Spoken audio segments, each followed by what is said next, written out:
Il est évident que le secteur financier joue un rôle éminemment important dans l'économie mondiale, en termes notamment d'octroi des crédits aux ménages, aux entreprises et au pouvoir public. Ceci dit, en Afrique et particulièrement au Mali, le rôle et l'apport de ce secteur à l'économie restent méconnus du plus grand nombre. Comment se financent nos institutions bancaires? Qu'est-ce qui explique nos taux de crédit jugés par certains élevés? Dans quel état se trouve notre système financier au regard des récentes crises sanitaires et socio-politiques? Ce sont là autant de questions auxquelles nos invités tenteront de répondre juste après le générique.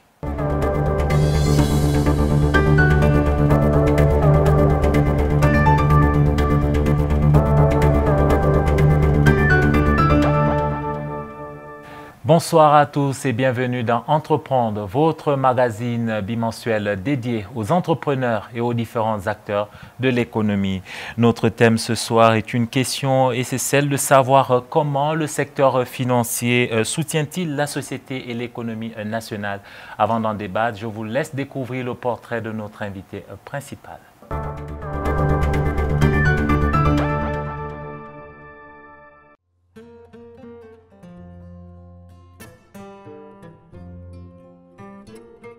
Souleymane Ouegallo connaît le secteur bancaire sur le bout de ses doigts. Il a été le directeur général de la BNDA, Banque nationale de développement agricole de 2017 à 2021. Monsieur Ouegallo a occupé plusieurs postes stratégiques au sein de la BNDA avant d'en être le DG. Il a été chef comptable de 1990 à 1996. Directeur financier et comptable adjoint de 1996 à 2004, directeur des engagements et des risques de 2008 à 2014 et enfin, directeur commercial et marketing de 2014 à 2017. Au cours de sa carrière professionnelle, Souleymane Ouegallo a collaboré avec la BMS SA et la BIM SA en qualité de consultant. Il a également participé à l'étude de faisabilité et au compte prévisionnel de la Société de gestion et d'intermédiation SGI Mali, dont il a été administrateur lors de la création. De janvier 2018 à janvier 2022, ce soixantenaire a été administrateur du GIM UEMOA et membre du comité stratégique. Cette structure, contrôlée par la BCAO, regroupe plus de 135 banques et gère la monétique sous-régionale. Titulaire d'une maîtrise en gestion d'entreprise de l'École nationale d'administration ENA de Bamako, obtenue en 1989, et d'un MBA de l'École des sciences de gestion de l'Université du Québec en 2005, Souleymane Ouegallo est également titulaire du certificat exécutif management stratégique bancaire d'HEC Paris. Il maîtrise la réglementation bancaire de l'espace UEMOA, les nouvelles circulaires de la BCAO, la législation fiscale et sociale malienne et française. Marié et père de famille, Souleymane Ouegallo est actuellement administrateur indépendant de 3 entités, à savoir la Société de gestion et d'exploitation de Manantali, la Banque commerciale et industrielle et le groupe bancaire Attijari Wafa Cash à Dakar, au Sénégal. Il est l'invité principal de Entreprendre.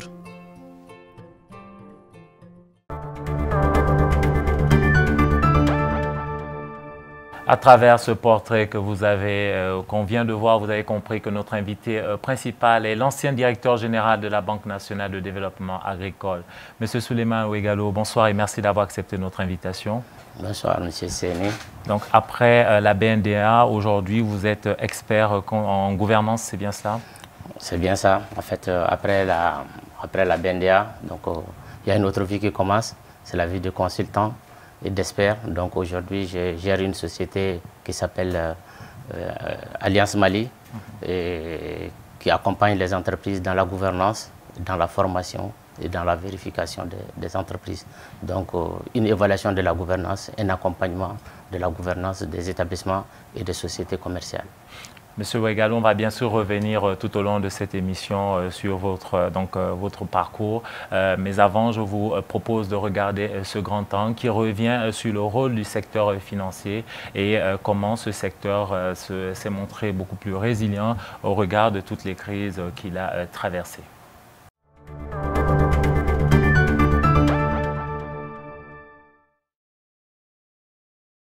Lors de ces 3 dernières décennies, le système financier africain a été particulièrement éprouvé par des chocs sociopolitiques et économiques internes, mais aussi externes au continent. Parmi ces chocs, on peut notamment citer la dévaluation de 50% du franc CFA le 11 janvier 1994, après 46 ans de parité fixe avec le franc français. La crise financière mondiale en 2008, le printemps arabe en 2011 ou encore la chute des cours mondiaux des produits de base en 2016, de toutes les crises précitées, la pandémie de Covid-19 en 2020 est sans doute celle qui a le plus affecté le secteur financier mondial et africain, car durant 2 ans, l'économie mondiale a été paralysée suite aux restrictions sanitaires ayant conduit au confinement. Le problème que nous avons vécu au moment de la Covid-19, c'est lié pratiquement au non-remboursement de nos crédits. Donc beaucoup de crédits ont été accordés à certains clients, notamment ceux qui étaient dans les secteurs de l'hôtellerie, le commerce, les services. Donc malheureusement, beaucoup n'ont pas pu honorer leur engagement vis-à-vis des institutions de microfinance pendant la période de Covid-19. Donc par rapport aux commerçants également, même par rapport aux paysans, dans certaines localités, nos cibles sont impactées par l'insécurité. Certains ont été obligés d'abandonner leur activité. Certains se sont déplacés. Donc tout cela quand même concourt au non-remboursement des crédits que les institutions de microfinance accordent à ses clients. Donc, mais actuellement, on constate quand même qu'il y a un regain d'activité. Les choses sont en train d'évoluer favorablement ces derniers temps. Au-delà du coronavirus, le Mali a subi les sanctions économiques et financières de la CEDEAO et de l'UEMOA entre janvier et juillet 2022. Ce qui s'est traduit par la suspension des transactions monétaires entre les banques locales et internationales. Mais le secteur financier national a fait preuve de résilience. Le secteur financier national sur l'année 2023, quand même, comparé à l'année 2022, se porte un peu mieux. Aujourd'hui, on est sorti de l'embargo qui nous a fatigués, qui a vraiment impacté le secteur financier l'année dernière. Là, on est en train de vraiment tirer la tête sous l'eau, comme on dit. Les banques et les microfinances sont en train de progresser, mais timidement. Par exemple, je peux parler sur les SFD. Le premier semestre, on a eu juste une petite augmentation de l'encours de crédit. C'est normal, le premier semestre est d'habitude très timide au niveau des SFD. Mais globalement, on peut dire que le secteur financier se porte bien. Malgré les défis, les banques, les microfinances, les mésofinances, les assurances et d'autres structures continuent de jouer leur rôle tant bien que mal. Si l'économie est un moteur, il faut comprendre que la finance, le secteur financier, les banques, les microfinances, les assurances sont l'huile. Vous savez que sans l'huile dans un moteur, le véhicule ou la moto ne fonctionnera pas. Donc c'est la finance qui permet aux activités économiques de fonctionner. Quand je dis cela, je pense aux activités commerciales, achats et ventes. Quand je dis cela, je pense aux activités d'investissement, quand il s'agit de produire, de créer des entreprises. Donc tout besoin au sein d'une économie est assuré parce que le système financier est là pour effectivement permettre à l'activité économique, ou ce qui doit permettre à l'activité économique de fonctionner, c'est la finance qui nous met ça à disposition, qui n'est autre chose que l'argent. D'après un rapport de la Banque mondiale sur le programme d'évaluation du secteur financier au Mali, le secteur bancaire constitue l'essentiel du secteur financier. En 2015, il détenait près de 97% des actifs du système financier. À cela s'ajoute le rôle central des institutions de microfinance et de mésofinance en matière d'inclusion financière. Nous avons actuellement sur la place financière du Mali un total de 86 institutions de microfinance avec 857 points de service. Le nombre de clients desservis par les institutions de microfinance font 1 455 668. en septembre 2022. Ça, ce sont des statistiques qui ont été fournies par la BCEAO. Et puis, l'épargne mobilisée par les institutions de microfinance, c'est-à-dire les fonds mobilisés par les institutions de microfinance sur le territoire national, font 145 milliards 105 millions courant 2022. Et parce que c'est des institutions qui collectent de l'épargne en fait pour faire du crédit. Et en termes de transformation en crédit, les institutions de microfinance ont eu à octroyer 160 milliards 140 millions de crédits sur le territoire national. D'ailleurs, le taux de bancarisation au Mali a été suffisamment boosté par les institutions de microfinance. Certains reprochent au secteur financier national de ne pas assez jouer son rôle au regard des conditions difficiles d'accès au crédit et les taux d'intérêt jugés élevés. Le secteur financier national au Mali, on peut dire qu'il y a eu beaucoup d'améliorations avec certains outils, mais il reste encore beaucoup d'handicaps pour accompagner notamment des entreprises comme les nôtres.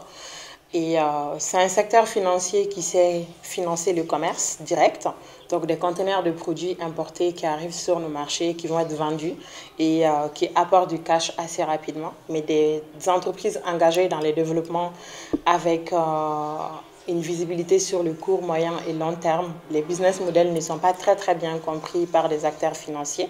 Et en termes d'outils aujourd'hui au Mali, on peut saluer quand même le fonds de garantie du secteur privé qui est un bon outil pour garantir nos structures. Mais je trouve que c'est un fonds qui peut apporter beaucoup d'innovation, notamment des lignes de crédit avec un peu plus de souplesse pour financer l'amorçage et le passage à l'échelle des entreprises et avec d'autres outils en fait. Et en termes de banques, on a les banques locales qui sont là, qui ont des taux assez élevés et qui est très difficile à supporter pour nos entreprises. Aujourd'hui, le FACEJ travaille avec 4 banques de la place, très connues à Bamako. Et dès le départ, nous avons négocié des conventions de partenariat pour justement faciliter les financements des entreprises que nous accompagnons, qui sont au nombre aujourd'hui d'environ 1600 réparties dans les principales villes du Mali. Oui, alors c'est vrai que souvent les jeunes et les entrepreneurs en général sont un peu réticents, un peu frileux parce que ces taux d'intérêt, c'est vrai qu'ils sont élevés en général. On a pris ça en compte et dès le départ, nous avons mené des négociations avec les 4 banques pour obtenir un taux d'intérêt préférentiel, on va dire, qui est aujourd'hui harmonisé entre les 4 banques et qui est de 8%. Donc c'est vraiment un taux attractif. Comment expliquer ces taux de crédit? C'est normal que les taux de la mésofinance, microfinance soient plus élevés que les taux de la banque parce que nous empruntons au niveau de ces institutions-là. La banque ou les banques prennent de l'argent au niveau de la BCEAO pour effectivement faire face à un certain nombre de... Ce n'est pas leur source de financement, mais ça fait partie de ces sources de financement.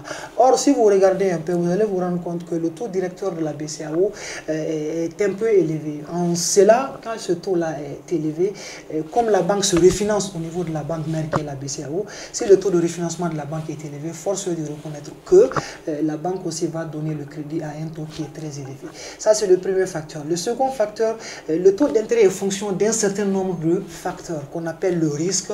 Si le risque du projet est élevé, forcément, le taux va également élever. Au regard du coût de financement des économies africaines et afin d'améliorer la capacité du continent à absorber les chocs sans compromettre sa trajectoire de développement socio-économique, d'aucuns recommandent l'opérationnalisation du mécanisme africain de stabilité financière, MASF. Ce mécanisme permettrait de compléter les programmes d'ajustement du FMI, Fonds monétaire international et d'autres institutions financières internationales en offrant des prêts concessionnels et des dons aux pays qui respectent les critères de bonne gouvernance économique et sociale.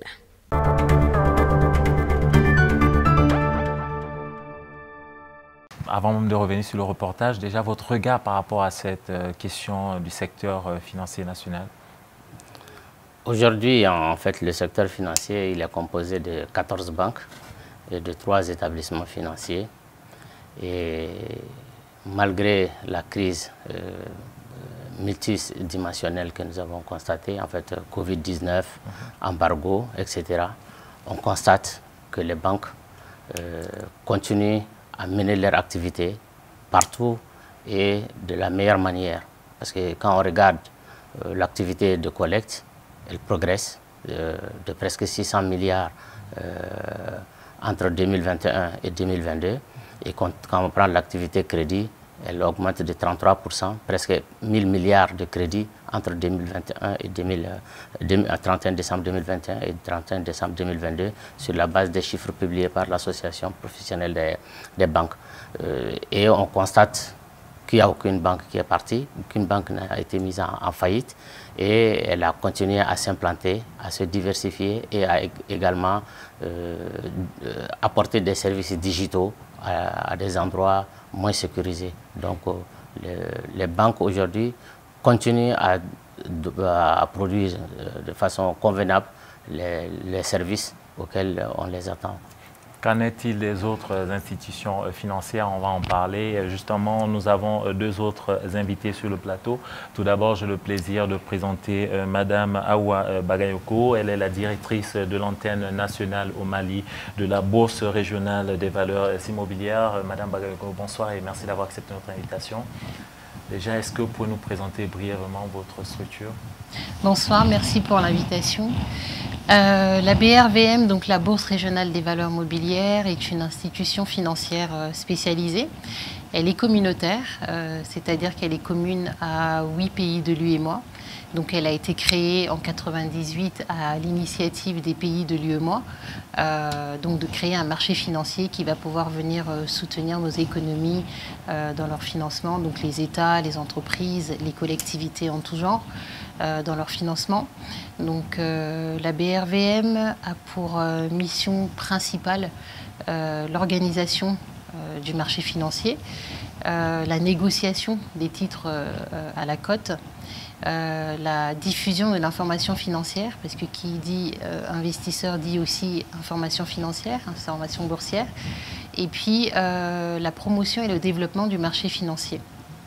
Voilà ces 4 missions.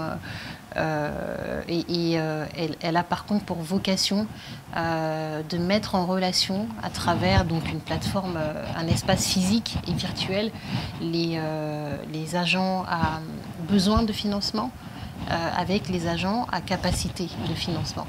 Donc c'est clairement une plateforme une institution qui offre les différents mécanismes pour que les entreprises se fassent financer et puis les États également. On va bien sûr revenir tout au long de cette émission vraiment sur le rôle que votre institution joue. J'ai le plaisir également de recevoir M. Modibo Mao Makalou. Il est économiste et je pense que nos téléspectateurs vous connaissent assez bien, M. Makalou, puisque vous avez fait quelques émissions avec nous. M. Makalou, on va voir cette première infographie qui va nous amener à parler du paysage bancaire dans la zone UEMOA. M. Ouegalou en a parlé il y a quelques minutes où il expliquait qu'au Mali, nous avons 14 banques et 3 établissements financiers, ce qui fait un total de 17. Mais quand on regarde dans la sous-région également, on se rend compte qu'au niveau du Sénégal, par exemple, là-bas, il s'agit de 27 banques pour 4 établissements financiers. Le Sénégal qui arrive en tête dans l'espace UEMOA avec en tout 31 institutions financières. On a ensuite la Côte d'Ivoire qui a 28 banques pour 2 établissements financiers, donc pour un total de 30. En tout, M. Makalou, l'UEMOA compte 156 institutions ou du moins banques et établissements financiers en décembre 2022 d'après les données de l'UEMOA. Merci bien pour votre question. J'aimerais rappeler d'abord ce que c'est que la zone UEMOA, Union économique et monétaire ouest-africaine, qui est une zone d'intégration économique et monétaire qui a été créée le 10 janvier 1994. Ça veut dire que les politiques monétaires politiques économiques sont harmonisées au sein de cette union monétaire qui regroupe 8 États qui ont en partage une monnaie commune, le franc CFA.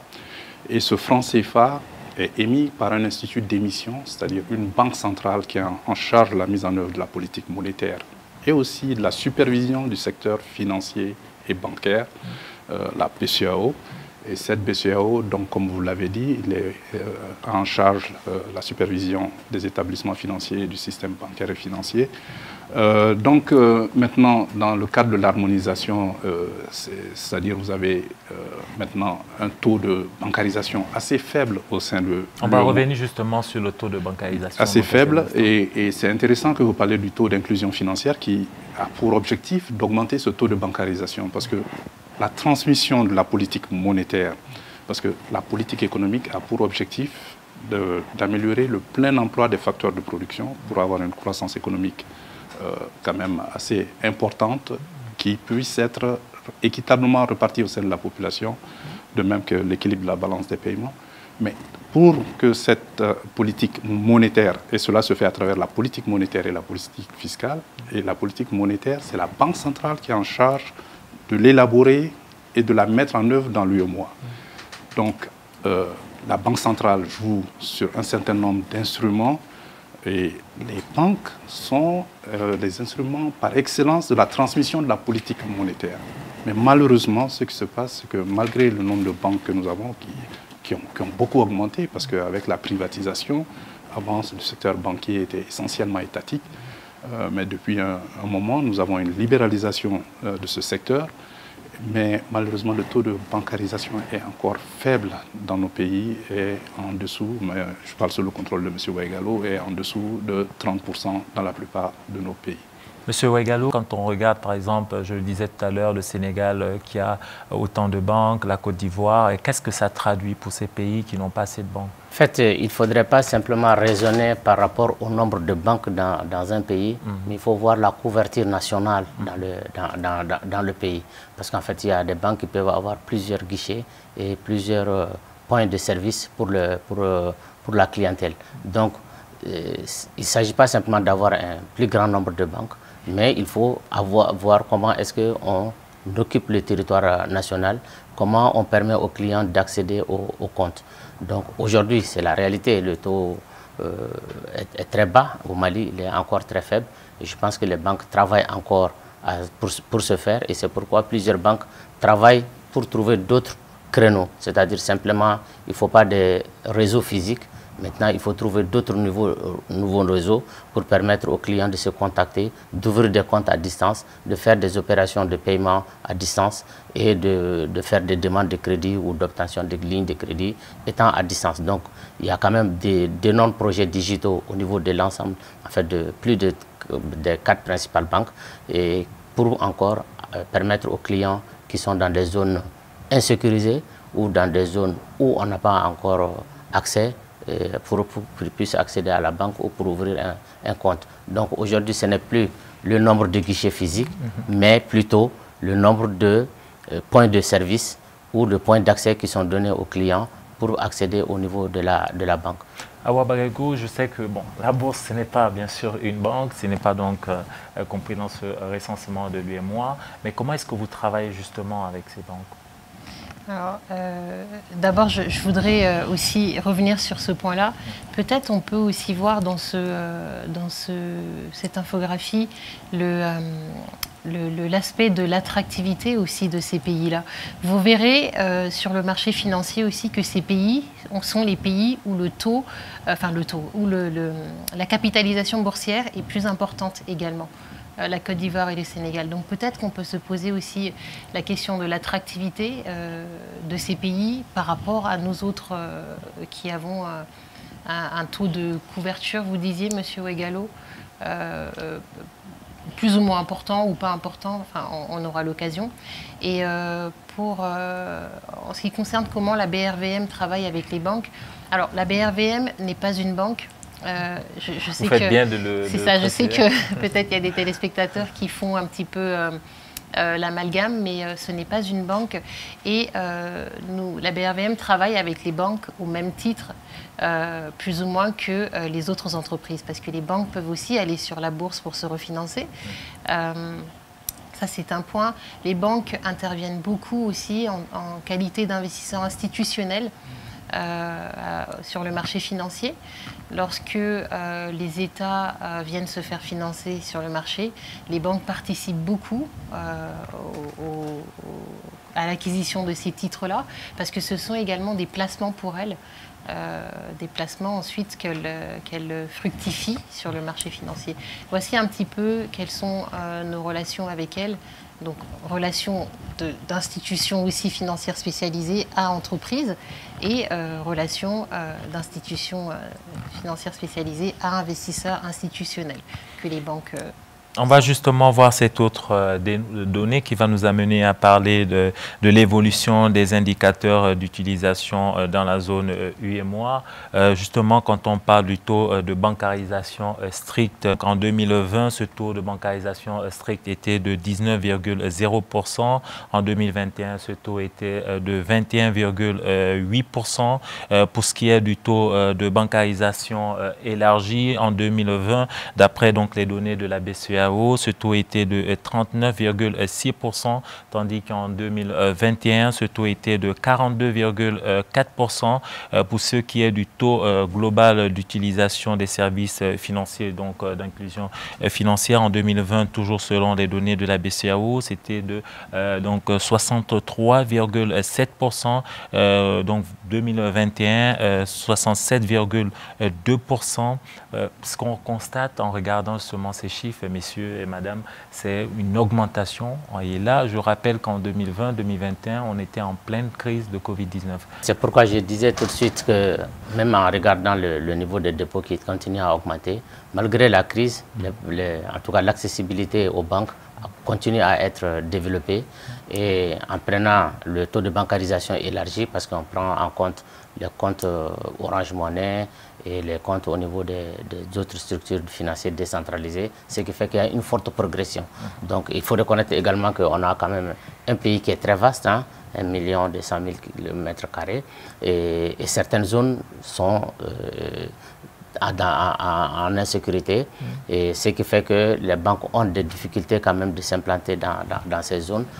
Il y avait beaucoup d'engouement pour aller à Gao, pour aller à Tombouctou, mais compte tenu de l'insécurité et même des morts d'hommes, hein, au niveau des employés, au niveau des banques, et font qu'il n'y a pas beaucoup d'engouement à aller dans certaines zones.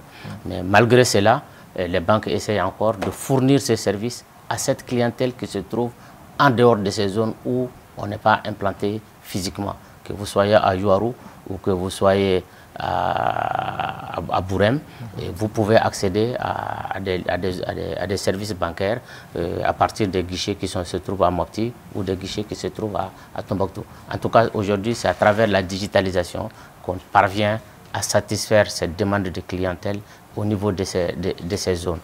Et encore, le coût également des agences reste aussi un facteur très important dans l'implantation du réseau physique. Et ce qui fait qu'on bascule vers un réseau mixte où on a une partie du physique et une partie du digital.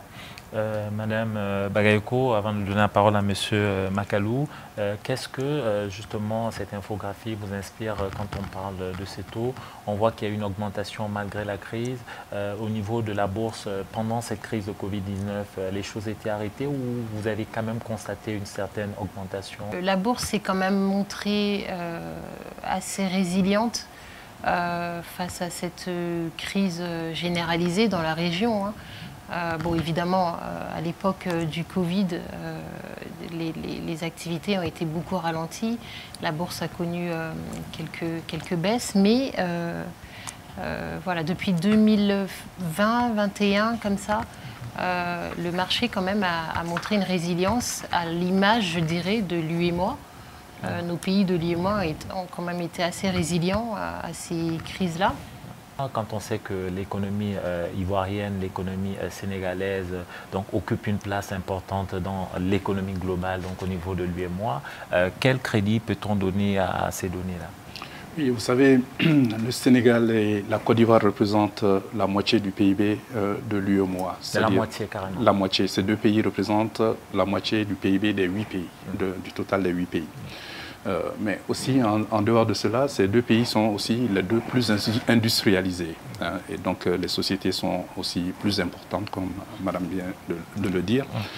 Mais il ne faut pas oublier que donc, dans l'espace UEMOA, c'est la Banque centrale des États de l'Afrique de l'Ouest qui a mis en place le marché des capitaux, qui comprend le marché monétaire, qui comprend le marché interbancaire, qui permet aux banques de se prêter de l'argent, mais aussi le marché financier qui consiste en marché des actions et des obligations. Les obligations, ce sont les marchés des titres qui sont à moyen et long terme.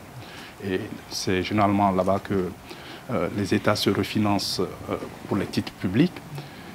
Donc au niveau de la bancarisation encore, on a parlé de Covid. Pendant la période d'épidémie sanitaire de la Covid-19, il y a eu quand même une accélération de la numérisation, de l'utilisation de la monnaie électronique.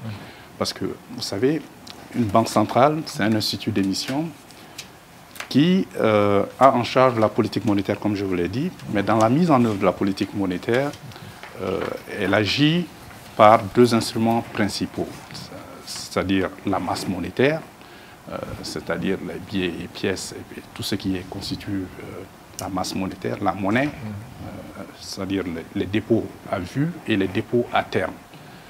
Mais maintenant, ce qui a changé un peu maintenant, c'est que maintenant nous avons un peu plus de monnaie électronique. C'est pour cela peut-être le taux de bancarisation élargi me trouble un peu parce que... Vous me tendez la perche justement, allons-y, parlons justement du taux d'inclusion financière. Durant cette même période, pour revenir un peu, pour faire un lien avec ce que vous disiez à l'instant, quand on regarde le taux d'inclusion financière pour la période 2020-2021, on remarque une certaine augmentation dans la plupart des pays, justement à cause, si on se réfère donc au rapport de la BCEAO, à cause de la digitalisation dont vous parliez à l'instant. Pour le cas, par exemple, du Mali, en 2020, on était à un taux d'inclusion financière de 48,6%, d'après donc les données de la BCEAO. En 2021, on était à 54,9%.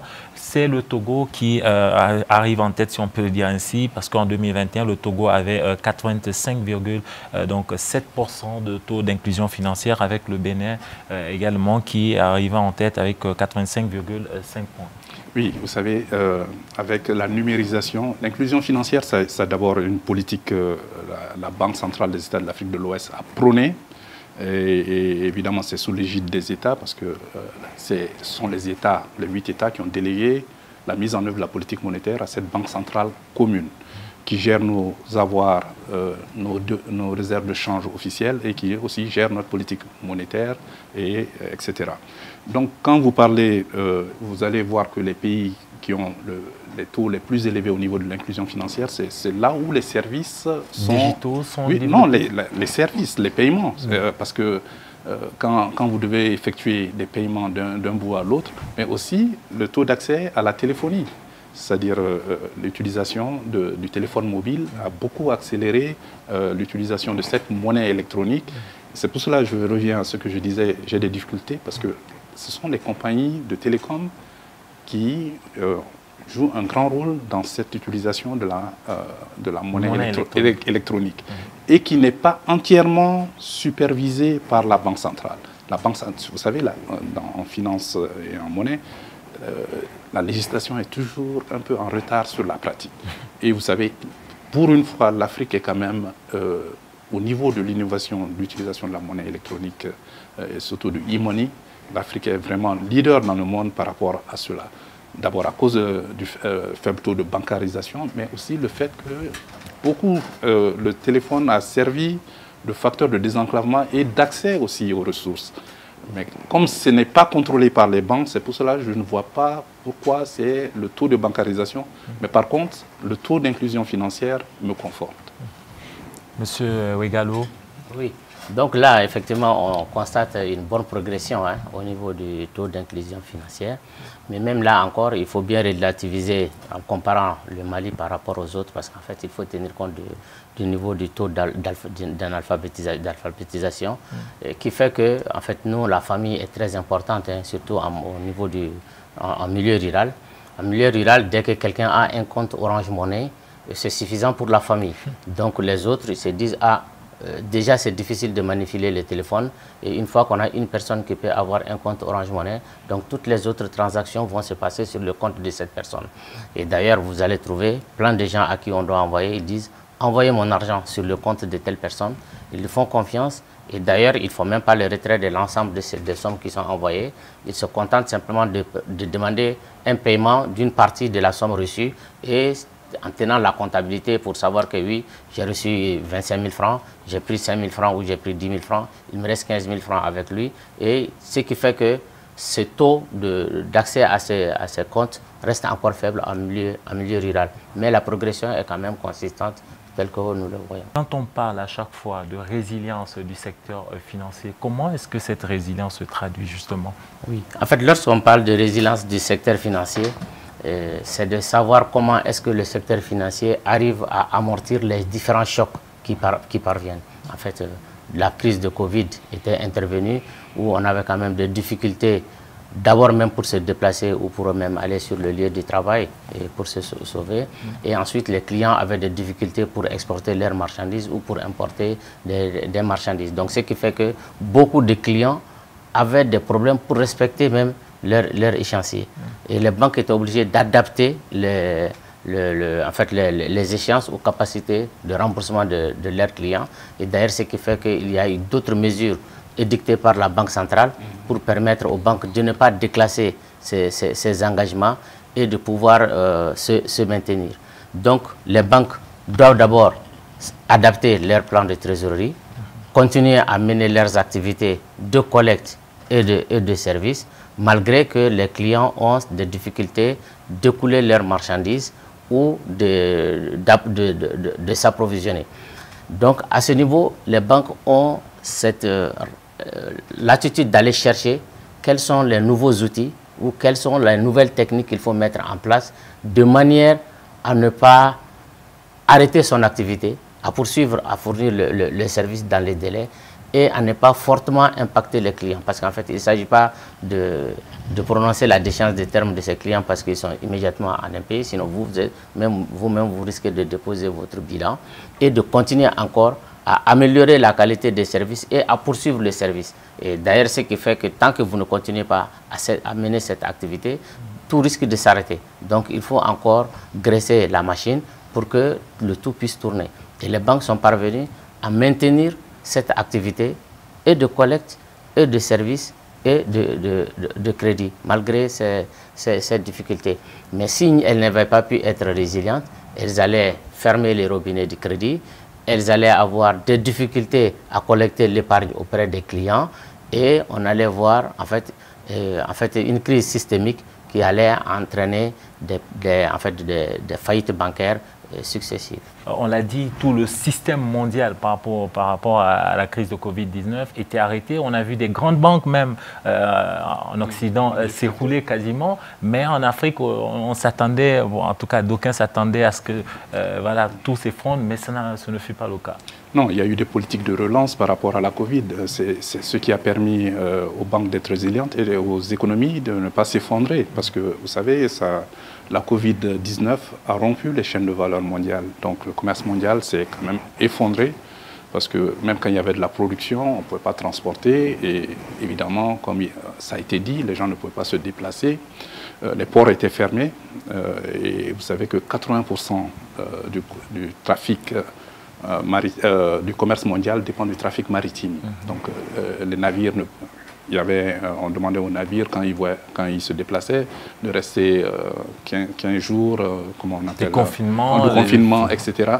Donc tout cela ralentit l'activité économique. Donc les États et les institutions financières internationales se sont mis d'accord. D'abord, il y a eu des droits de tirage spéciaux qui ont été injectés dans les économies, mais aussi les critères de convergence ont été suspendus au sein de l'UEMOA. Je vous ai dit, pour avoir une monnaie commune, il faut que les économies convergent. Au niveau macroéconomique, il y a le taux d'inflation, il y a le déficit budgétaire, il y a la dette publique par rapport au PIB, etc. Il y a des critères de premier niveau et de second niveau. Mais tout cela a été un peu relâché pour quand même permettre à l'économie de souffler un peu. Et la Banque centrale est même allée plus loin. Elle a même mis en place des bons Covid pour permettre aux États de se refinancer, mais aussi sur le marché interbancaire, elle est un peu survenue pour faciliter et aussi faire en sorte que les taux d'intérêt aussi soient un peu bonifiés ou en tout cas subventionnés, mais aussi donner des échéanciers un peu plus longs pour que les entreprises n'aillent pas en faillite. Mais les États aussi ont procédé à travers la politique fiscale à des rabaissements d'impôts et aussi des mesures fiscales quand même pour quand même relancer les entreprises et faciliter la trésorerie des entreprises. Par exemple, au niveau des impôts, on a reculé un peu les échéances, tout ça. Mais tout ça, c'est au niveau de la politique économique que cela a été Comme ça fait. ne suffisait pas, on a eu aussi l'embargo et là, ça c'était propre au Mali, c'était encore un autre défi. Et là, Monsieur Oueghalo, j'aimerais beaucoup vous entendre. Quand un pays comme le nôtre, voilà, qui a plusieurs défis, et vous avez d'ailleurs commencé par ça, plusieurs défis déjà liés aussi bien à la sécurité qu'aux institutions, et avoir des sanctions de la CEDEAO et même de l'UEMOA pour les institutions financières. Parce que là, on parle des banques, il n'y a pas que des banques, je le rappelle, et je vous donnerai la parole dans quelques instants, Madame Bakako. Mais comment justement le secteur financier a pu voilà, rester résilient malgré ces chocs, parce qu'on était en pleine période de Covid-19 également. Même si on sait qu'au Mali, les restrictions liées à la Covid-19 n'étaient pas aussi bien respectées qu'ailleurs. Okay. En fait, il faut déjà noter que nous, les banques, en fait, on est plutôt dans l'économie réelle. Hein. C'est ce qui fait qu'on n'est pas beaucoup dans la spéculation. Et ce qui fait que chaque fois qu'il y a un financement, il y a des contreparties. Et l'existence de ces contreparties fait que les banques vont pouvoir encore rentrer droit. C'est vraiment un atout où on n'est pas dans la spéculation. On est déjà dans l'économie. Dans la plupart des cas, on est dans une économie réelle. Quand vous prenez par exemple la crise de Covid est parvenue, les prix du coton à l'international s'est effondré. L'arrivée des intrants, les prix des intrants sont montés et en plus du fait que les prix ont chuté, d'ailleurs les paysans ont refusé même de faire du coton en son temps, ce qui devrait être un vrai problème parce que les banques avaient déjà financé des intrants pour faire la production du coton pour environ 130 milliards. Malheureusement, les paysans n'ont pas fait du coton. Donc, mais la contrepartie étant là, il fallait bien sécuriser ces contreparties et attendre une prochaine campagne. Donc, ce qui fait que le fait de reporter et d'attendre la prochaine campagne a permis de retrouver vraiment de relever toute la difficulté qui était déjà sur ces questions. Parce qu'on est sur une économie réelle. Maintenant, si vous prenez, il y a encore d'autres dispositions qui sont prises où la Banque centrale a réduit son taux de 4% à 2%. Et on a mis également des lignes de refinancement des banques. Par exemple, la BOAD avait mis une ligne de plus de 100 milliards de francs CFA ou des banques de la BNDA. Mais il faudrait bien que quelqu'un paye un moment ou un autre, ou il faudrait bien que les gens, voilà, que la BCAO et tout ça rentrent dans ces prévisions, ou bien... Oui, en fait, à ce niveau, il n'y a pas encore de difficulté, j'y arrive. Donc, c'est pour dire déjà, il y a ces lignes de crédit qui sont mises à disposition qui permettent aux banques de poursuivre leur activité et permettre aux clients de trouver des financements et reprendre leurs activités. Parce qu'en fait, il y a une difficulté momentanée qu'il faut surpasser. Donc, il s'agit d'apporter des solutions pour qu'on puisse surpasser cette difficulté du moment et continuer son cheminement. Maintenant, quand vous prenez avec l'embargo qui a été effectif, et au niveau des banques, il fallait déjà en interne trouver des solutions entre les banques, donc de mettre en place des solutions interbancaires pour faciliter les opérations. Par exemple, dès le début de l'embargo, les comptes du Trésor ont été fermés au niveau de la Banque centrale. Donc, il fallait déjà une solidarité entre les banques de manière à ce que les banques puissent faire les paiements. Cette solidarité a été effective? Bien sûr, elle a été effective. Elle a fait l'objet d'une convention entre les banques pour permettre aux banques de se prêter de l'argent entre eux pour permettre le dénouement des opérations. Parce que quand l'État a de l'argent au niveau de la banque la Banque malienne de solidarité et qu'il doit payer des salaires et domiciliés dans une autre banque comme la BNDA, donc vous voyez que les comptes de la BCAO étant fermés, il ne peut pas faire la transaction pour envoyer. Donc il faut trouver un moyen pour permettre à la BNDA de faire une avance à cette banque pour pouvoir résoudre résoudre ce problème. Et ensuite, il fallait continuer encore à payer. Donc, il y a une solidarité nationale qui s'installe pour que on puisse continuer à faire les paiements et pour qu'on puisse également faciliter les transferts de fonds, parce que vous pouvez trouver une banque qui a de l'argent à caille, donc normalement elles doivent transférer, donc elle peut encore échanger l'argent avec la BNDA ou avec une autre banque à caille et se faire payer à Bamako ici. Donc il y a quand même une certaine flexibilité au niveau et une forme de solidarité qui s'est instaurée entre les banques pour pouvoir lever les goulots qui étaient là. C'est-à-dire que les sanctions, elles étaient politiques, elles étaient diplomatiques, elles étaient économiques, financières et commerciales. M. Oueghalo l'a dit, le compte unique du Trésor au niveau de la Banque centrale a été fermé. Et vous savez, le Trésor national, le Trésor public, c'est la banque de l'État qui gère les liquidités de l'État. Donc ça, c'était fermé au niveau de la Banque centrale. Donc les opérations extérieures étaient handicapées par rapport à cela. Mais par rapport aux sanctions financières, et surtout les banques maliennes, n'ont pas été empêchées de participer aux opérations de marché. Donc, elles ont été ravitaillées en liquidité parce que, évidemment, le marché interbancaire aussi a fonctionné. Donc, ça veut dire qu'au moins, les banques ont joué leur rôle malgré ces sanctions parce que ce n'étaient pas des sanctions, c'était que des sanctions partielles. Il y a eu aussi résilience sur le marché financier, et c'est mon propos que je perdais tout à l'heure, c'est que les investisseurs ont peut-être aussi mieux appréhendé les crises qui se sont passées. Et puis, sur le marché financier, on a une particularité, c'est que ce sont des capitaux qui sont prêtés à long terme. Donc on a le temps en fait d'un petit peu se retourner, et c'est le propos que je perdais donc tout à l'heure, on a le temps un petit peu de se retourner et puis de prendre de la hauteur et puis attendre que ça se tasse. Et à votre question, quel est le rôle de la BRVM auprès du secteur privé? Donc oui, la BRVM va en fait permettre aux entreprises de se financer sur le secteur sur le marché financier. Et donc, c'est la mobilisation en fait, de capitaux pour ces entreprises-là. Ça va prendre la forme de l'emprunt obligataire qui se fait sur le marché. Donc, les entreprises peuvent également bénéficier de ce mécanisme-là. Il y a aussi l'ouverture du capital, et c'est là qu'on parle de cession d'actions. Les entreprises vont céder leurs titres contre des capitaux. C'est aussi donc notre différence avec le système bancaire. Et nous, le marché financier vient se positionner en complémentarité, en alternative de financement du secteur bancaire, qui peut-être aura plus de difficultés à se positionner sur des capitaux à maturité longue. En maturité longue, ça dit sur quelle période? Une période de combien d'années? Plus de 7 ans, on va sur des 15 ans, etc. Donc les banques auront un petit peu de mal, à cause de la nature de leur activité, peut-être à se positionner sur ces longueurs-là, tandis que le marché financier le fait. Et pour quel taux? Alors les taux, on parle de taux déjà pour ce qui est des emprunts obligataires. Les taux se situent autour des 6%. Plus ou moins, parce que autant les États peuvent avoir du 5,75%, 6%, dépendamment des situations économiques et puis de ce qui est négocié.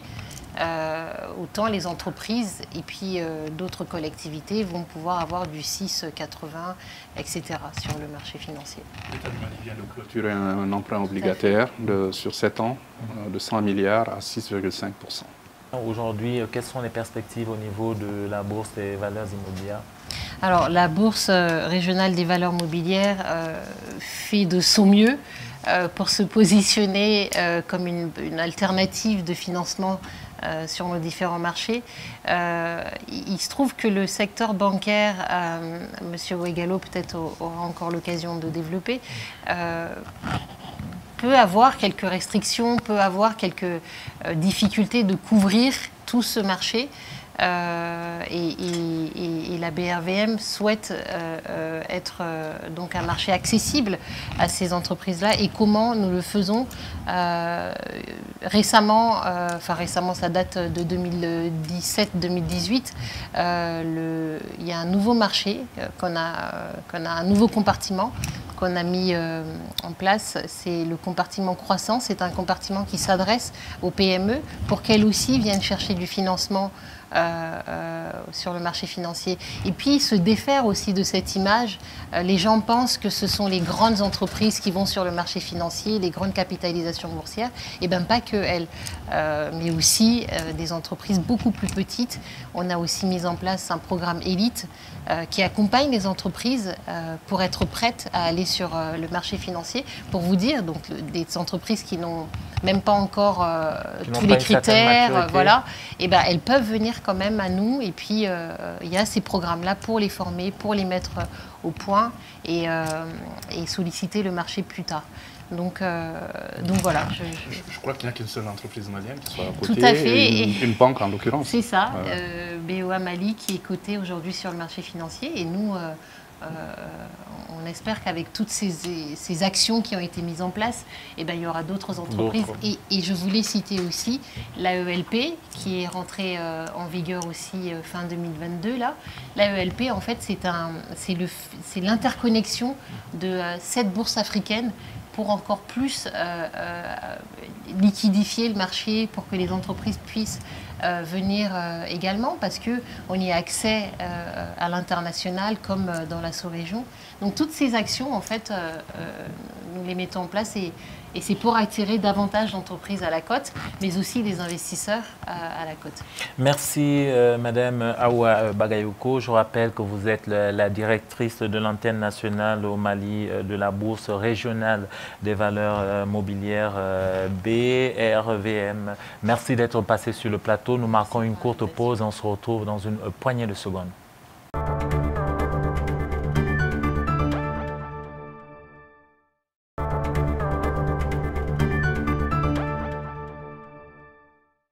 Merci de suivre Entreprendre. Je rappelle que notre thème ce soir est comment le secteur financier soutient-il la société et l'économie nationale. Je suis toujours en compagnie de nos principaux invités de la première partie. Donc notre invité principal, M. Souleymane Oueghalo, ancien directeur général de la BNDA, par ailleurs expert en gouvernance. Face à lui, nous avons M.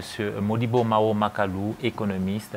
Et nous avons un troisième invité qui nous a rejoint. Il s'agit de M. Mohamed Keïta. Il est le directeur général de Zira Capital. Monsieur Keïta, bonsoir et merci d'avoir accepté notre invitation. Bonjour, c'est moi. Est-ce que vous pouvez brièvement présenter à nos téléspectateurs votre structure Zira Capital? Oui, alors Zira Capital, c'est un fonds d'investissement. C'est un véhicule en réalité qui finance d'autres sociétés avec un mécanisme qui est plutôt inédit sous nos latitudes. Dans la mesure où, contrairement aux banques qui prêtent directement de l'argent aux sociétés, nous leur mettons plutôt des fonds propres à disposition. C'est-à-dire, nous rentrons dans leur capital sous forme de prise de participation et cet argent, nous l'injectons dans la société de sorte qu'elle puisse matérialiser son projet de développement. Donc, c'est des ressources financières longues. On est dans un temps long quand on parle d'investissement en capital, dans la mesure où nous, le partenariat que nous proposons aux PME que nous finançons, c'est de nous engager à leur côté pour au moins 5-6 ans, de sorte qu'elles puissent dérouler leur projet d'investissement en toute quiétude, sans avoir forcément la pression de rembourser cet argent. Et par-dessus tout, nous participons aussi à la prise de risque à leur côté, parce que l'investissement, ce n'est pas de l'emprunt, donc ce n'est pas des sommes que ces sociétés nous remboursent. Donc nous prenons un risque, donc c'est un pari que nous faisons sur l'avenir à leur côté, de sorte que ces sociétés-là puissent prendre de la valeur, et ce qui nous permet, nous, de l'autre côté aussi, de gagner Peut-on avoir une idée de vos taux? Bon, nous, on ne parle pas de taux, nous, on va plutôt viser un TRI en réalité, donc un taux de rentabilité par rapport au projet. Et ce TRI, faire la comparaison avec un taux de remboursement pourrait créer plus de confusion qu'autre chose. Mais on a quand même un objectif de TRI que je ne partagerai pas sur ce plateau. Voilà. D'accord. Monsieur Ouegallo, Monsieur Makalou, tout à l'heure on parlait du rôle du secteur financier de façon générale, mais comment les banques se financent-elles? En fait, les banques se financent déjà par rapport à d'abord eux-mêmes, ils ont des fonds propres, d'abord, qui sont les capitaux et les réserves que la banque a constitués. Ensuite, elle reçoit des emprunts, c'est-à-dire elle peut mobiliser des fonds auprès des bailleurs de fonds, qui peut être auprès des bailleurs de fonds classiques, partenaires, de prêts auprès de la BOAD. Ensuite, il y a encore les dépôts de la clientèle qu'elle reçoit, et donc qui sont très importantes, les différents comptes de dépôt. Et ensuite, vous avez également les emprunts qu'elle peut faire au niveau du marché, en fait de la Banque centrale, au niveau du marché monétaire. Mais ces ressources au niveau du marché monétaire, c'est des ressources d'appoint. En fait, c'est vraiment pas des ressources qu'on doit mobiliser pour faire son activité de crédit, mais on appelle des ressources d'appoint, c'est-à-dire on peut faire recours à ces ressources de façon exceptionnelle et surtout qu'on voit la preuve qu'on n'a pas la même mise là-dessus parce que la Banque centrale peut décider de se retirer de ce marché qui est surtout un marché à court terme. Donc, quand vous prenez le bilan de la banque, vous allez trouver une partie qui sont des fonds propres. Ce n'est pas le plus gros, mais il faut quand même avoir un niveau important parce que c'est ça qui va déterminer toute l'activité de la banque. Le niveau de crédit sera fonction du volume des fonds propres et toutes les prises de risques dépendront du niveau effectivement des fonds propres. Mais vous avez également les dépôts des clients qui est quand même très important au niveau de la banque et toute l'activité c'est de sécuriser ces dépôts de clients malgré l'activité de risque de crédit que la banque doit faire. Et c'est pourquoi elle doit disposer également de fonds propres suffisants qui vont constituer un gilet pare-balles pour que les déposants ne puissent pas risquer leur dépôt. Donc, globalement, voilà les ressources des banques qu'ils utilisent pour amener leur activité. Tout à l'heure dans le reportage, il y a un monsieur qui disait que les microfinances, les mésofinances se financent auprès des banques. C'est comme ça que ça fonctionne?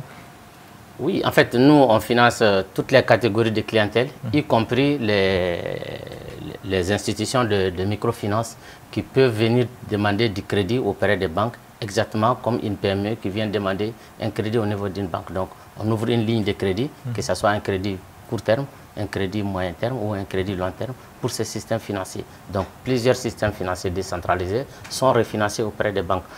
Ils collectent leurs dépôts, comme nous, et il y en a qui ont le droit. Il y a d'autres formes de systèmes financiers qui ne peuvent pas collecter des dépôts et donc qui doivent travailler l'activité avec des ressources qu'ils empruntent. Donc, eux aussi peuvent emprunter des ressources, peuvent collecter, certaines formes peuvent collecter et ils peuvent emprunter auprès des banques. Oui, je vous avais dit au départ que la Banque centrale a pour objectif de mettre en œuvre la politique monétaire. Donc par rapport à ce qu'on appelle la création monétaire, l'injection de liquidités dans l'économie, ça passe essentiellement par les banques commerciales. La Banque centrale ne le fait pas directement, elle passe par les banques commerciales. Et c'est les banques commerciales, quand elles font un prêt, qu'il y a création monétaire. Chaque fois qu'une banque fait un prêt, elle crée de la monnaie. Et c'est en l'occurrence les taux d'intérêt qui sont payés qui créent cette masse monétaire supplémentaire. Donc la Banque centrale, comme M. Ouegallo l'a dit, intervient auprès des banques, évidemment sur le marché interbancaire, donc le marché monétaire. Elle leur prête de l'argent, souvent c'est de l'appoint, mais ce montant n'est pas injecté dans l'argent que la Banque centrale prête comme appoint aux banques centrales, n'est pas injecté dans l'économie. Et comme on appelle ça l'argent des banques, l'argent de la Banque centrale. Mais maintenant, la Banque centrale peut jouer sur les taux d'intérêt et aussi les réserves obligatoires pour faciliter le crédit, c'est-à-dire ou les dépôts, parce que si le taux directeur, c'est-à-dire le taux auquel la Banque centrale, le taux d'intérêt auquel la Banque centrale prête aux banques commerciales augmente, ça va renchérir le crédit. Et quand vous renchérissez le crédit, évidemment, il y aura moins de personnes, les banques vont augmenter aussi leur taux d'intérêt, parce qu'elles doivent ajouter leurs charges, et puis évidemment les bénéfices et tout ça, et puis un certain nombre de choses. Donc à ce taux-là, évidemment, cela va décourager le citoyen lambda ou l'entreprise d'aller prendre un crédit parce que le crédit coûte plus cher. Et la Banque centrale, à l'inverse, si elle diminue son taux directeur, comme elle l'a fait pendant la crise de la Covid, va favoriser l'octroi de crédit par les banques. Mais aussi, au niveau des réserves, quand la banque demande aux banques commerciales d'augmenter les taux les réserves, évidemment, ça aussi, ça va renchérir parce que ça absorbe le crédit, la masse monétaire, et donc ça renchérit le crédit. Donc, in fine, c'est pour dire qu'en réalité, chaque fois, la masse monétaire, comme M. Poigalo l'avait dit, a sa contrepartie au niveau des créances, et cela figure dans les bilans des banques. Et c'est pour cela qu'on a parlé de résilience des banques, parce que chaque fois que le crédit n'est pas éteint, même s'il y a des difficultés, on trouve des stratégies pour quand même gagner du temps à moyen et long terme. Et il y a plusieurs outils qui peuvent favoriser cela. Et je pense que essentiellement, c'est la Banque centrale, à travers la politique monétaire, qui décide un peu de la politique de crédit des banques commerciales. On va parler du taux tout à l'heure. D'aucuns disent que ce taux est très élevé au Mali comparativement à d'autres pays de la sous-région. Mais avant d'en parler, M. Keita, on a vu tout à l'heure, enfin les spécialistes ont expliqué comment les banques se financent, mais Zira Capital, qui est, je crois, un fonds d'investissement, c'est ça? C'est ça. Comment Zira Capital trouve justement les fonds? Oui, avec des mécanismes aussi qui participent, qui sont en fait dans la même logique, hein, c'est-à-dire... Vous n'empruntez pas au niveau de la Banque centrale? Non, absolument. Mais nous, c'est vraiment une initiative complètement privée. Et d'ailleurs, je ne trahirai pas le secret en disant que la BNDA fait partie de nos actionnaires. Donc, c'est pour vous dire que c'est d'autres acteurs clés de l'écosystème de l'accompagnement financier des PME qui nous supportent également. Parmi les actionnaires de Zira Capital, vous avez donc une banque de référence au Mali. Vous avez aussi une compagnie d'assurance qui nous soutient. Vous avez deux autres fonds d'investissement qui sont des fonds étrangers, dont un notamment basé en île Maurice, qui sont des fonds de fonds, c'est-à-dire c'est des fonds dont la mission est principalement aussi de financer d'autres fonds. Et aussi, on a des personnes physiques, hein, on a des capitaines d'industrie locaux qui nous soutiennent fortement dans ce projet. Et en l'occurrence, vous avez M. Bali, qui est l'actuel président du patronat, qui est un entrepreneur malien aguerri, qui nous supporte dans une logique également d'apporter via ce véhicule son soutien aux PME locales. Donc il y a une mutualisation? Absolument, une mutualisation des moyens, une mutualisation des expertises, une mutualisation des engagements que nous avons fédérés dans ce véhicule pour après derrière nous aussi apporter des ressources longues aux PME qui veulent dérouler des projets d'investissement pour lesquels les instruments des banques ne sont pas forcément adaptés. Donc c'est une des raisons pour laquelle une banque comme la BNDA prend des participations dans un fonds comme Zira Capital, justement en ayant conscience que pour accompagner certaines PME dans leurs projets d'investissement, c'est plutôt ce type d'instrument qui est mieux adapté, notamment pour le financement du haut de bilan. Alors messieurs, on a entendu même dans le reportage des entrepreneurs, des chefs d'entreprise dire que déjà pour accéder, pour avoir un crédit au Mali, c'est le parcours du combattant. Et quand on a un crédit, le taux est élevé. Monsieur Ouegalo, vous avez été directeur général de la Banque nationale de développement agricole, donc la BNDA, une banque qui est décrite comme une banque verte. On sait que le secteur agricole est un secteur qui est éminemment important dans l'économie nationale en termes d'apport, en termes d'acteurs qui évoluent dans ce secteur. Et on sait aussi que c'est un secteur où, jusqu'à un passé récent, c'était difficile d'accompagner les acteurs de ce secteur. Qu'est-ce que vous répondez par rapport à cette question de l'accès au crédit et du taux? Fréquemment, on entend ça, mais la réalité est tout autre. Parce qu'en fait, quand vous prenez l'exemple de la BNDA, mais c'est comme l'ensemble des autres banques, je disais au début que les banques maliennes, au 31 décembre en 2021, avaient accordé quand même plus de 4 milliards, 130 milliards. 4 Mais ça, il faut le rapporter à ce que d'autres financent ailleurs? Non, je veux dire, les banques généralement même accordent beaucoup de crédits. Maintenant, il y a beaucoup de conditions pour obtenir les crédits au niveau des banques parce que, comme on l'a expliqué, les banques collectent des dépôts auprès des clientèles et ils sont obligés de trouver de bons emplois. C'est-à-dire qu'il faut trouver des clients solvables, il faut trouver des clients qui peuvent rembourser leur crédit. Parce que tout le problème, c'est quand même sécuriser les déposants et pour qu'on ne soit pas en difficulté d'abord de liquidité ou en faillite pour ne pas pouvoir rembourser les déposants. Donc on est obligé de faire le tri pour trouver de bons emplois. Maintenant, pour trouver ces bons emplois, la banque est obligée de regarder l'ensemble des risques lui permettant de faire une bonne évaluation et de décider de prendre le risque. D'abord, c'est le promoteur. Ensuite, c'est le projet. On ne va pas rentrer dans le détail du promoteur, c'est-à-dire la qualité du promoteur, son organisation, comment il gère ses affaires, quels sont ses antécédents de prise de crédit. Et ensuite, il faut voir le projet, parce qu'il faut savoir qu'est-ce qu'il veut faire. Est-ce que le projet il est rentable ou est-ce que le projet n'est pas rentable? Si le projet n'est pas rentable, la banque ne va pas financer. Parce qu'en fait, on ne va pas financer pour pouvoir encore courir derrière la personne avec des difficultés. Donc, première condition, la rentabilité du projet, parce que c'est l'argent des autres qu'on prend pour prêter à d'autres.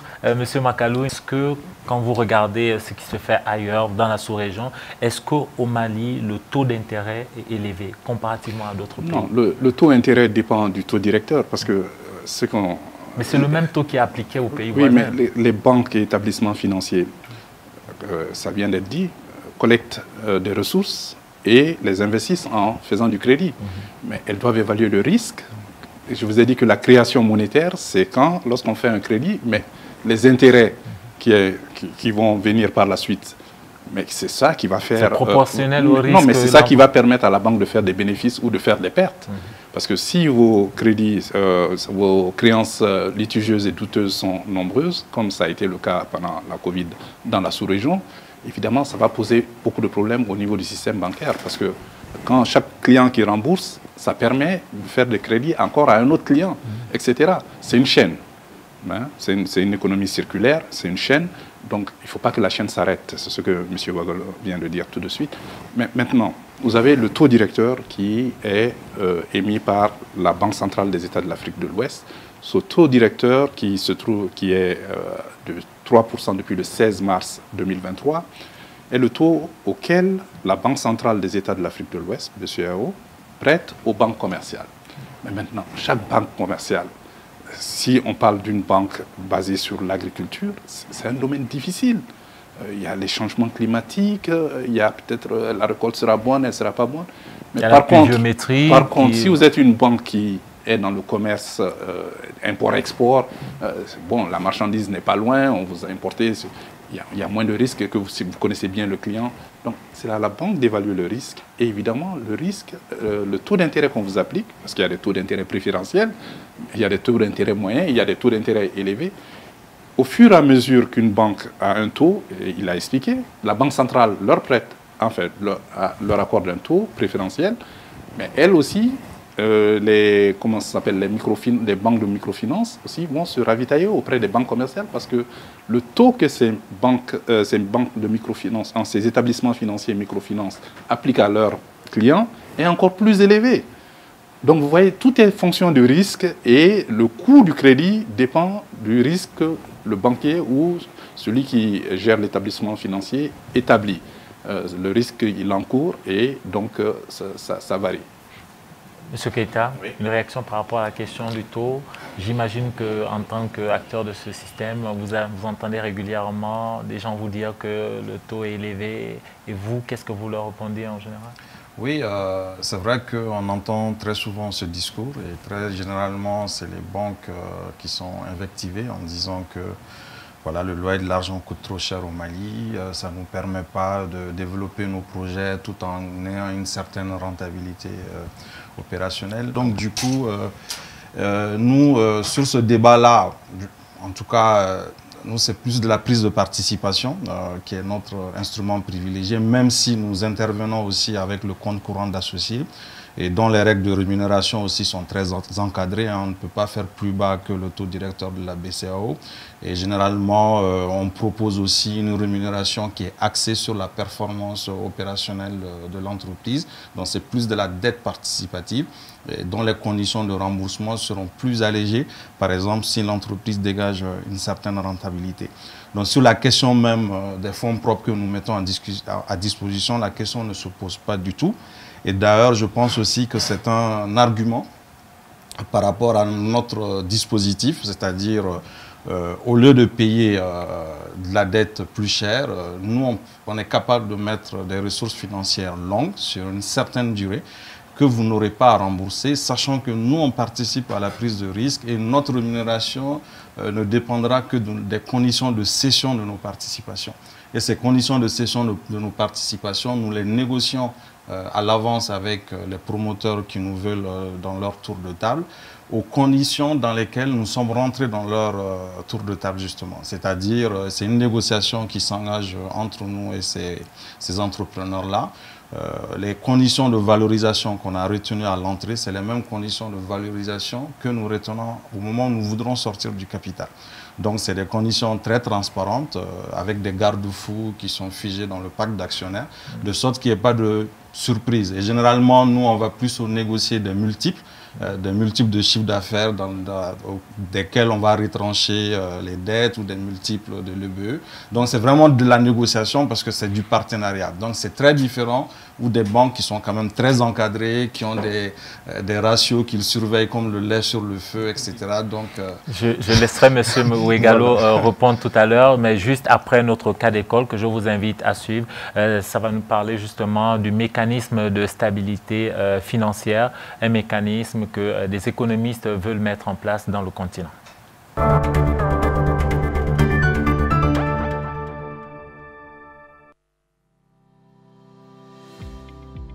Afin d'améliorer la résilience et le coût du financement des économies africaines, le MASF, Mécanisme africain de stabilité financière, a été proposé par l'économiste Christian de Boissieu et le ministre d'État sénégalais, le Dr Cheikh Kanté. L'objectif à travers ce mécanisme est de créer un fonds régional de soutien financier aux pays du continent en cas de crise. En ce qui concerne son financement, les initiateurs du mécanisme soutiennent qu'il serait alimenté par les pays membres de façon volontaire, mais également par des ressources extérieures provenant de partenaires internationaux. Ainsi, le mécanisme africain de stabilité financière a pour but de compléter les programmes d'ajustement du Fonds monétaire international et d'autres institutions financières internationales en offrant des prêts concessionnels et des dons aux pays éligibles sous condition de respecter des critères de bonne gouvernance économique et sociale. Selon certains experts du monde de la finance, le MASF serait bénéfique pour le système financier africain car il permettrait de réduire la dépendance vis-à-vis des bailleurs de fonds extérieurs en renforçant la solidarité régionale et l'autonomie financière du continent. Ce qui, selon eux, contribuerait à prévenir les crises financières en incitant les pays à adopter des politiques macroéconomiques saines et à diversifier leurs sources de revenus. Pour d'autres, en revanche, l'opérationnalisation du mécanisme africain de stabilité financière passe nécessairement par la levée des obstacles liés à la diversité des situations économiques et financières des pays africains, le manque de volonté politique, la faiblesse des capacités institutionnelles et techniques. Le MASF, Mécanisme africain de stabilité financière, a fait l'objet d'un débat en février 2022 au cours de la 35e session ordinaire de la conférence des chefs d'État et de gouvernement de l'Union africaine. À cette occasion, les dirigeants du continent ont appelé à la mise en place de ce mécanisme.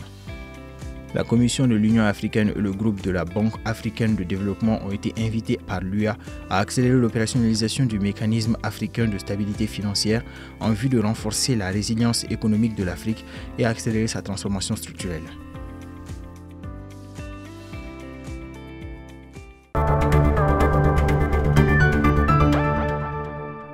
Un mécanisme africain de stabilité financière, ça va permettre au secteur financier du continent d'être beaucoup plus résilient? Bien sûr, en fait, parce qu'aujourd'hui, on a quand même besoin de ce type de fonds qui vont permettre encore à prendre plus de risques, en fait, à disposer plus de ressources et également à pouvoir prendre plus de risques parce qu'il y a ce besoin de ressources dont les banques cherchent auprès de bailleurs de fonds et ça va être un fonds supplémentaire qui va encore permettre aux banques de mener à bien leurs activités. Tout à l'heure, vous vouliez réagir par rapport au taux? Oui, en fait, par rapport au taux, je voulais quand même que vous notez très bien que en fait, l'argent d'abord a un coût. La banque va prendre l'argent, soit elle emprunte l'argent, elle a un coût, soit c'est des clients qui déposent dans un compte d'épargne, ils sont rémunérés au minimum à 3%, soit elle va emprunter auprès, par exemple, la BOAD ou des emprunts, vous êtes déjà à 4%, où vous avez des clients qui vont faire des dépôts à terme qui exigent 4 à 5% minimum. Donc, ce qui fait qu'il y a déjà un coût. Ensuite, il y a un coût d'intermédiation. Quand vous devrez financer une petite opération, en fait, vous financez un tracteur de 7 millions, mais qui se trouve à 80 km de l'agence, il faudrait qu'il y ait un déplacement d'abord pour aller voir l'exploitation, ensuite pour encore suivre l'exploitation et ensuite suivre le remboursement du crédit, ce qui fait qu'il y a des coûts d'intermédiation qui viennent s'ajouter. Ensuite, il y a le risque d'impayé parce qu'en fait, il y a un taux il y a un taux de casse. En fait, dans tous les cas, il y a des clients qui ne vont pas rembourser et donc il y a un coût qui est pris en compte. C'est ça qui fait que les clients ont cette perception. C'est l'addition de ces coûts-là. C'est tout ça qui vont déterminer le coût de sortie du crédit. Alors, justement, est-ce qu'il n'y a pas de mécanisme à mettre en place, il n'y a pas une manière de travailler pour que le secteur privé soit mieux financé, mais à des coûts raisonnables? Il faut déjà améliorer le taux de bancarisation et inviter, en tout cas nos compatriotes, à venir confier leur argent à la banque.